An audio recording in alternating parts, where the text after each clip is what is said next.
नमस्कार. आपण आज या व्हिडिओमध्ये आधार लिंक, बँक खाते कसे करायचे, आधार सीडिंग, आधार मॅपिंग हे अगदी मोबाईलवरून कशाप्रकारे सहज करू शकतो याविषयीची माहिती घेणार आहोत.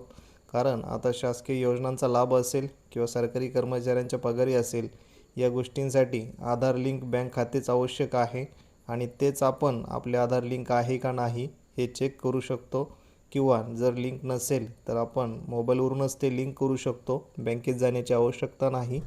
किंवा आपलं जर आधार बँक खातं चेंज करायचे असेल ते देखील आपण आपल्या मोबाईलवरून सहज करू शकतो. त्या संबंधित हा व्हिडिओ आहे. चला तर वेळ वाया न घालता व्हिडिओला सुरुवात करू. सर्वप्रथम आपण मोबाईलवरून गुगल ओपन करा.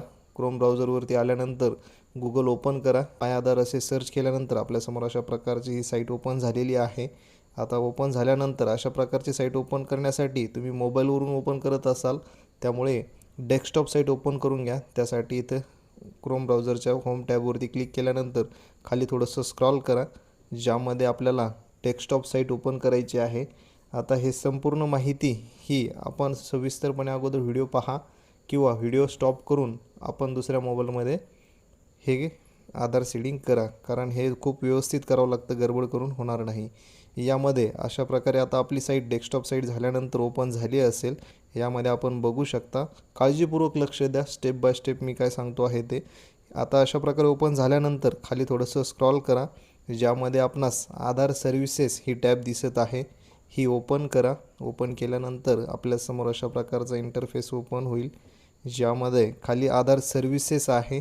परत एकदा तिला ओपन करा. ओपन केल्यानंतर अशा प्रकारचे आपल्यासमोर आता इंटरफेस ओपन झालेला आहे.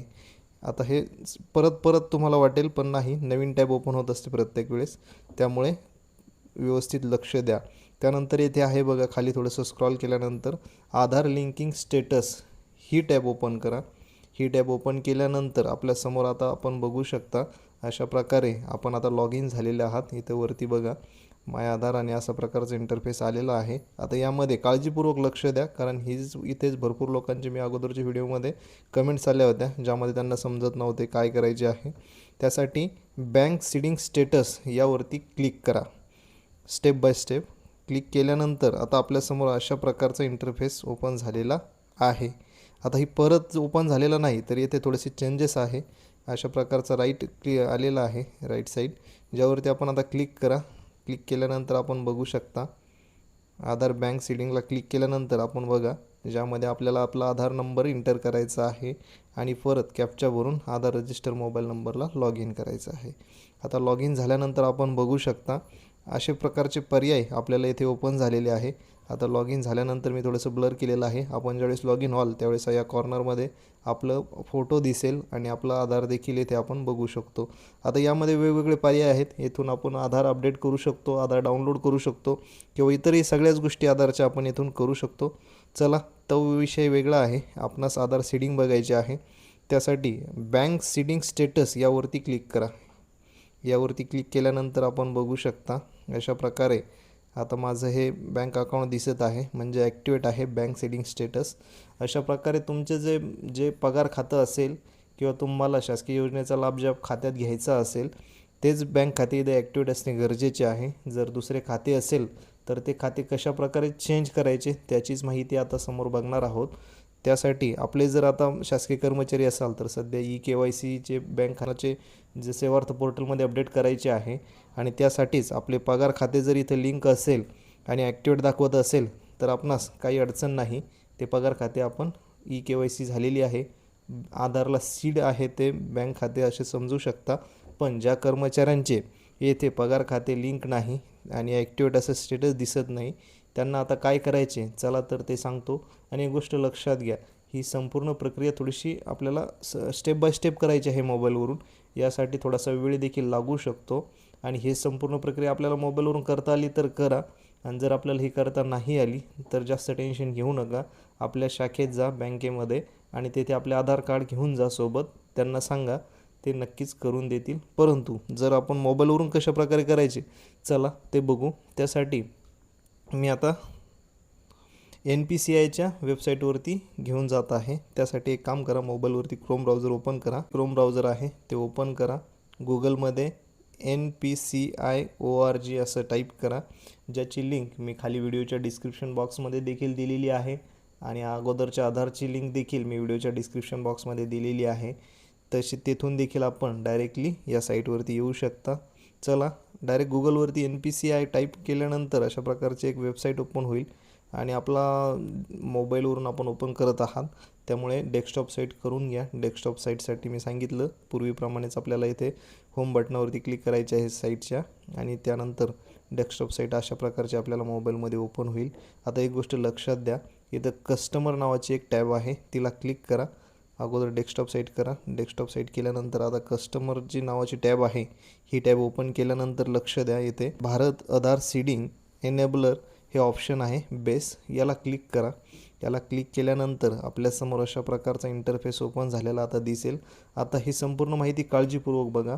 आता यामध्ये काही टायमिंग आहे, सीझन एक्सपायरी टायमिंग आहे, ज्यामध्ये काय 5-7 मिनटं आपल्याला दिलेली असते. तेवढ्या वेळेतच आपल्याला हे संपूर्ण काम करायचे आहे.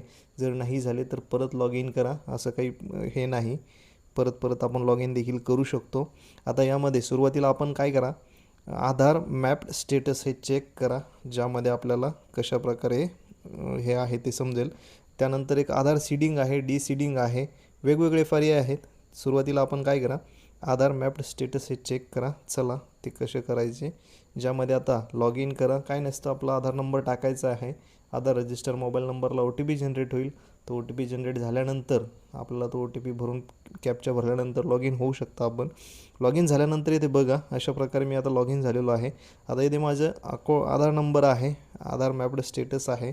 आता हे जे आहे तर हे माझं आधार मॅप झालेलं नाही, म्हणजे आता काय आहे तर मी DBTसाठी याला परवानगी दिलेली नाही, त्यासाठी मला ते मॅप्ड करावं लागेल, म्हणजे मला ते सीड करावे लागेल. त्यानंतर एक ऑप्शन आहे खाली, आता लास्ट अपडेटेड डेट, म्हणजे मी जे आजच हे केलेलं आहे, माझं खातं चेंज करायचं आहे, पगार खातं, त्यामुळे मी हे आजच अपडेट केल्यामुळे आता माझं डेट देखील दाखवत आहे इथे, आणि म्हणजे मी नॉट एनेबल केलेलं आहे त्यामुळे. त्यानंतर खाली मॅन्डेट फ्लॅग आहे, जो की यस आहे. आता याचा अर्थ काय होतो तर एक गोष्ट लक्षात घ्या, ऑन म्हणजे काय, नो म्हणजे काय. तर याची माहिती अशी आहे, थोडक्यात सांगतो, जास्त वेळ घेत नाही. ज्यामध्ये मॅपिंग स्टेटस म्हणजे काय आहे तर तुम्ही जे तुमचं आधार डायरेक्ट बेनिफिशरी ट्रान्सफर जे आहे त्यासाठी सक्रिय नाही असा त्याचा अर्थ होतो. त्यानंतर मॅन्डेट फ्लॅग म्हणजे येस जर असेल तर आधार बँक लिंक प्रक्रिया सक्रिय आहे, म्हणजे तुम्ही परवानगी दिलेली आहे, म्हणजे आधारला आपली बँक लिंक आहे. परंतु वरती जे दाखवत आहे स्टेटस नॉट, म्हणजे DBTला नॉट एनेबल, म्हणजे आधारला बँक खाते लिंक आहे परंतु तुम्ही परवानगी दिलेली नाही.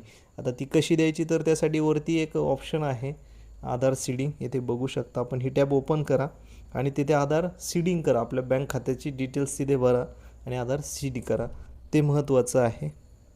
चला अशा प्रकारची माहिती आहे. आता ही वेगवेगळे तुमच्या लॉग इन झाल्यानंतर तुम्हाला समजेल इथे. आता इथे जर तुमचं ते पगार खातं असेल किंवा ज्या खात्यावर आपल्याला अनुदान घ्यायचं असेल ते खातं जर इथे येस दाखवत असेल, वरती अकाउंट डिटेल बरोबर असेल, तर याचा अर्थ तुमचं लाभ त्या खात्यावरती मिळून जाईल किंवा तुमचे पगार खाते KYC झालेली आहे असं तुम्ही समजू शकता. अशा प्रकारची माहिती आहे. आता यामध्ये आपण थोडंसं समोर जाऊ, ज्यामध्ये आपण बघू शकता. आता एक मी टॅब ओपन करून दाखवली आहे माहितीस्तव तुमच्या. जर आपलं बँक खाते चेंज करायचे असेल तर इथून आपण चेंज करू शकता, ज्यामध्ये आधार नंबर भरायचा आहे. सीडिंग डिसीडिंग काय करायचे आहे ते करून घ्या. आता एक गोष्ट लक्षात घ्या, यामध्ये जर आपलं आधार ऑलरेडीच 2-3 खाते असतील, आधारला जर ते खाते जोडलेले असतील तर त्यामध्ये एक प्रायमरी अकाउंट सेट करावं लागतं, ज्यामध्ये आपण बघू शकता. त्यासाठी अगोदर जर ते अकाउंट सीड झालेलं असेल तर त्याला डिसीडिंग करा आणि नंतर नवीन फ्रेश अकाउंट सीडिंग करा. जर अगोदरचंच अकाउंट आपल्याला सीड झालेलं असेल तर एक काम करा, इथे सीडिंगवरती क्लिक करा आणि बँक निवडून घ्या, अकाउंट नंबर टाईप करा. त्यानंतर आपल्याला ते काही ऑप्शन मिळते बघा, हे एक महत्त्वाचं आहे. यामध्ये वेगवेगळे ऑप्शन आहेत, ज्यामध्ये फ्रेश सीडिंग आहे. त्यानंतर आपल्याला जर सेम बँक खाते, म्हणजे एकाच बँकेत 2 खाते असतील तर ते खाते नंबर चेंज करता येते. त्यानंतर खाली मुवमेंट आहे from one bank to another bank, म्हणजे हे महत्त्वाचं आहे. येथे काळजीपूर्वक लक्षात घ्या, आपल्याला जर एका बँक खात्यातून दुसरे खाते जर आपल्याला DBTसाठी चेंज करायचे असेल त्यासाठी हा पर्याय आहे, हे काळजीपूर्वक लक्षात घ्या. आता हे करत असताना 1-2 वेळेस ट्राय करा, कारण कधी कधी फेलियर पण येतं, सक्सेस होत नाही. आणि ही संपूर्ण प्रक्रिया आपण मोबाईलवरून सहज करू शकता.